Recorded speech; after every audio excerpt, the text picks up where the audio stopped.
Hello my YouTube friends, welcome back to my channel Exam Aspire.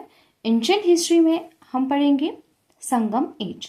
इसमें जो है 3 Sangam academies and 3 ruling dynasties की introduction करेंगे। तो जो भी फ्रेंड मेरे चैनल पे नए हैं और चैनल को सब्सक्राइब नहीं किया है तो प्लीज़ मेरे चैनल को ज़रूर सब्सक्राइब करें ताकि मैं आपके साथ अपने हैंड रिटन नोट्स शेयर कर सकूँ। तो स्टार्ट करते हैं। संगम एज का टाइम था 3rd सेंचुरी BC से 3rd सेंचुरी AD का। ठीक है, तो अलग अलग बुक्स में इसका अलग अलग टाइम दिया गया है। इन साउथ इंडिया, तो संगम एज कहाँ पे थी? South India. भारत का जो ये साउथ इंडिया हिस्सा है सबको पता होगा। ठीक है, साउथ इंडिया हिस्से के Tamil Nadu, Kerala and Andhra Pradesh and part of Sri Lanka. ठीक है, तो वहां पे था ये संगम एज। एरिया लाए, तो इसका एरिया कहाँ पे लाया करता था? To the south of the river Krishna and Tungabhadra. The 3 Sangam academies existed in ancient Tamil Nadu. ठीक है, 3 संगम अकेडमी जो थी वो एग्जिस्ट करती थी तमिलनाडु में। इन अकेडमी को क्या कहा गया था? मुचंगम। तो आपने याद रखना है कि मुचंगम किसको कहा गया था?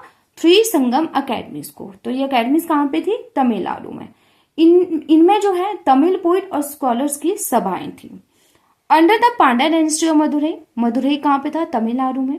रॉयल पैट्रोनेज दीज संगम फ्लोराइज्ड। ठीक है, मदुरई में जो पांड्या डायनेस्टी का रूल था उसके अंडर ही जो है संगम लिटरेचर को संरक्षण मिली थी। ठीक है, मतलब पांड्या डायनेस्टी के शासन काल के दौरान ही जो है संगम लिटरेचर जो है वो काफी फ्लोराइज हुआ था। नेक्स्ट है 3 संगम हुए थे। कहाँ कहाँ पे हुए थे वो आपने याद रखना है। फर्स्ट संगम हुआ था मदुरई में। इसके चेयरमैन कौन थे? अगस्त्य। तो इसमें जो है अटेंड किसने किया था? Legendary gods and sages attend the first Sangam. जो बड़े बड़े महान शासक थे और ऋषि थे उन्होंने जो है इस संगम को अटेंड किया था। नो लिटरेरी वर्क, इसमें जो है कोई भी लिटरेरी वर्क नहीं है। सेकंड संगम कहाँ पे हुआ? कपाटपुरम में। चेयरमैन थे तोल्कापियार, ऑथर ऑफ तोल्कापियम। तो तोल्कापियार किसके ऑथर थे? तोल्कापियम के। तो आपने नाम से ही आप इसको याद कर सकते हैं।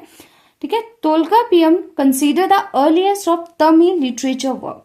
ठीक है, तमिल लिटरेचर मतलब जितने भी है उनमें ये पहला था। थर्ड संगम कहाँ पे हुआ? मदुरई में। इसके जो चेयरमैन थे वो कौन थे? निकिरार।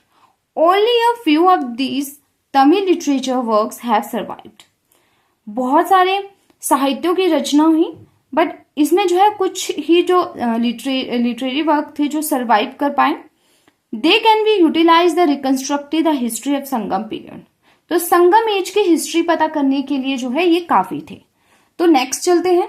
ठीक है, हमने क्या क्या पढ़ा? 3 संगम कहाँ कहाँ पे हुए, 3 संगम अकेडमीज को क्या कहा गया और किस डायनेस्टी के अंडर जो है इसको संरक्षण मिली थी और कहाँ कहाँ पे जो है इसका एरिया लाया करता था। तो ये चीजें होगी। आगे नेक्स्ट चलते हैं। शिल्पाधिकरम जो था वो अर्लीस्ट तमिल एपिक था, सबसे पुराना तमिल महाकाव्य था जो किसके द्वारा लिखा गया था? Ilango Adigal. Manimekalai written by Sattanar, famous epic of this time. ये समय का सबसे फेमस महाकाव्य था। तिरुकुराल और कुराल रिटन बाय तिरुवल्लुवर। ठीक है, तो ये किसके द्वारा लिखा गया था? तिरुवल्लुवर के द्वारा। और इसको क्या कहा गया था? यूनिवर्सल वेदा और the Bible of तमिललैंड।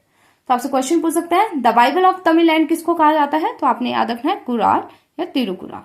The local god was Murugan. ठीक है, लोकल गॉड को क्या कहते थे? Murugan. Who was later called Subramanya. बाद में इसको क्या कहने लगे? सवरमन्या। पेरियार एग्रीकल्चर लेबर को कहते थे who used to work in animal skin. Civil and military officers held by Velas. Velas जो होते थे वो अमीर किसान होते थे। इनको जो है सिविल और मिलिट्री पदों पर जो है रखा जाता था।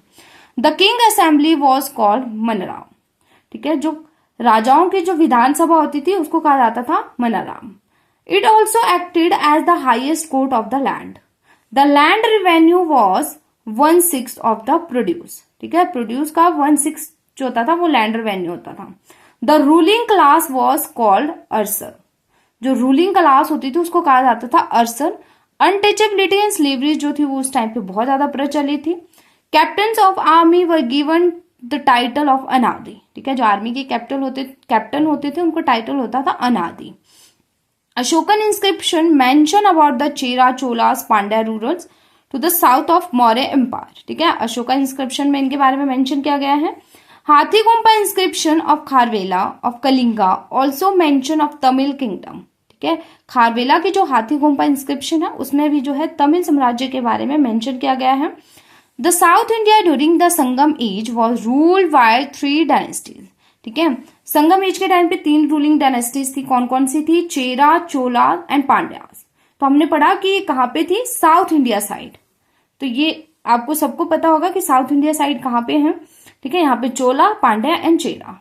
तो इनके बारे में डिटेल में हम नेक्स्ट वीडियो में करेंगे।